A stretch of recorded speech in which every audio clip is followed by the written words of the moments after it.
पीट कर कह रहे हैं, तो इसी सदन में अभी 5 मिनट पहले मैंने एक टिप्पणी सुनी है बहुत ही सीनियर सदन के सदस्य के द्वारा कि सांच को आंच नहीं। तो अगर सांच को आंच नहीं है तो इस सवाल का जवाब दीजिए कि उत्तर प्रदेश क्या सिर्फ हिंदुओं का प्रदेश है? एक धर्म के नाम का, एक धर्म विशेष के नाम का तुष्टीकरण करते हैं, और अगर पूछा जाएगा तो आप कहेंगे नहीं होता। कैसे नहीं होता? अगर नहीं होता है तो आप बताइए, इस बजट में आपने जैनों को क्या दिया है? आपने सिखों को और गुरुद्वारों को क्या दिया है? आपने बौद्धों को और बौद्ध मठों को क्या दिया है? आपने कबीर पंथों को क्या दिया है?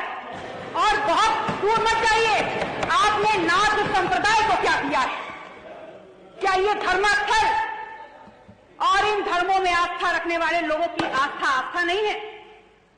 आपके लिए बहुत अहम है कि इन विषयों पर चर्चा हो, और आपको इस बात की तनिक भी चिंता नहीं है और तनिक भी गंभीरता से आप ये नहीं सोचना चाहते कि उत्तर प्रदेश की बहुसंख्यक आबादी इस देश के दलित और पिछड़ा ने बनाई है और उनके हक और अधिकारों की चर्चा इस सदन में प्राथमिकता के आधार पर होनी चाहिए। माननीय अधिष्ठाता महोदय, इस बात को मैंने इसलिए उठाया है क्योंकि मैंने उत्तर प्रदेश में जातिवार जनगणना पर चर्चा के लिए अपना निजी विधेयक प्रस्तुत किया है, और वास्तविकता यह है कि यह विधेयक भारतीय जनता पार्टी के सदस्यों के द्वारा होना चाहिए था, क्योंकि उत्तर प्रदेश में पिछड़ों और दलितों के नाम पर सत्ता लेकर आप बैठे हुए हैं, तो ये विधेयक भी आपके द्वारा आना चाहिए था।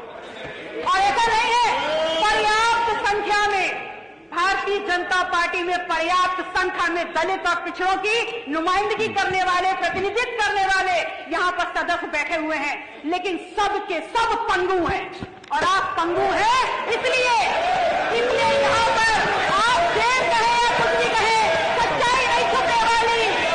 माननीय सदस्य भारतीय जनता माननीय सदस्य पीछे क्या है? जनगणना की बात